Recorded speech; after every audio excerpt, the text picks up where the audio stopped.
I'll tell you right now, I did the 5 years I owned the team. 2012, even though we didn't win the championship that year, we lost in like overtime in that outdoor game against Erie.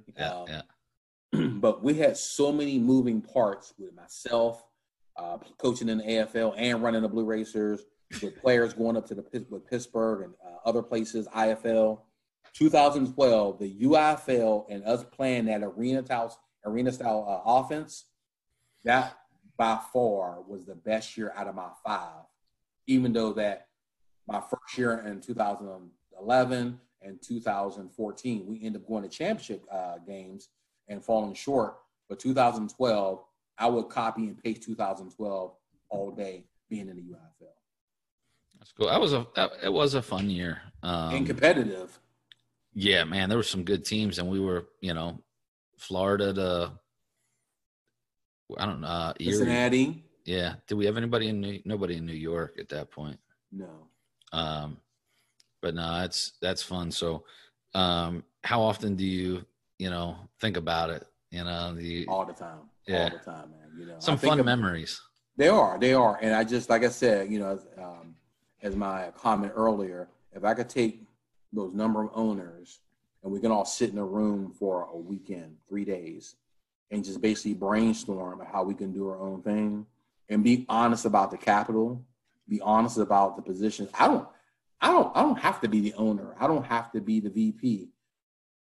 Honestly, when I started the team with my fellow partner, I wanted to be in charge of business operations, setting up the office. I said, you can take football ops all day. Because to me, that should be easy. It's the 12-month job of running the business is where I want to make sure that I have my hands on the checkbook, and I also want to be on top of the sponsors, because he didn't have that gift. He didn't have that gift of going out and just being. He didn't have the gift of gab, and he also was rough around. He was rough around the edges, like an old football coach, So I said, you do that, and I'll make sure that we have, because getting a sponsor, it's like project management. There's 12 steps of sponsorship and donorship, and when you get that check, you don't want to just say goodbye for 6 months. Right. You want to be able to invite him or her and the business. So it's that 12-month relationship, because now before that next check, I can probably up the deal and be like, look, you know what? We got this player from the NFL. He would love to do the ribbon cutting at your place. XYZ. You know what I'm saying? And so, like I said, I learned a lot of that stuff, man, from you.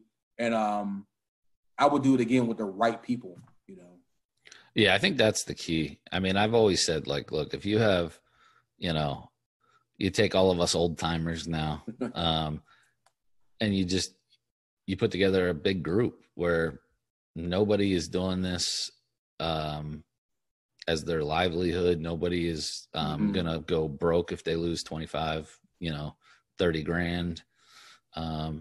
Just have fun. It could be a lot of fun if the right people are involved and the business model's right.